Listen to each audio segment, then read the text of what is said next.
সকালবেলা ঘুম থেকে উঠেই বাবু বলছে, জানো মা, কালকের রাতটা আমার জীবনের সব থেকে ভালো রাত ছিল, খুব ভালো কেটেছে। কেন রে, কাল রাতে কি এমন ঘটেছিল যে কালকের রাতটা তোর ভালো গেছে?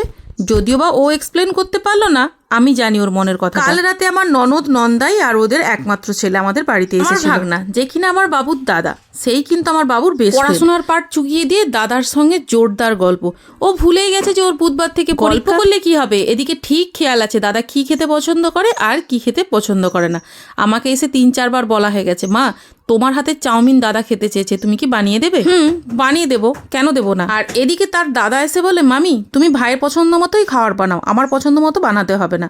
আর এই জন্যই ওদের দুজনের নাম আমি দিয়েছি জগাই মাথায়। চাউমিন খেতে বসে ওদের জিজ্ঞেস করলাম, কি রে তোদের রাতটা কেন ভালো কেটেছে বললি না তো? আমার ভাগনা বলল, মামি কালকে আমরা গল্প করেছি প্রায় 1টা-1:30 পর্যন্ত। ওদের গল্পের টপিকটা কি ছিল? কালকে দুজনে মিলে ঠিক করে রেখেছি তোমার হাতের আর কি কি রান্না খেয়ে যাবো। মানে সবসময় আমাকে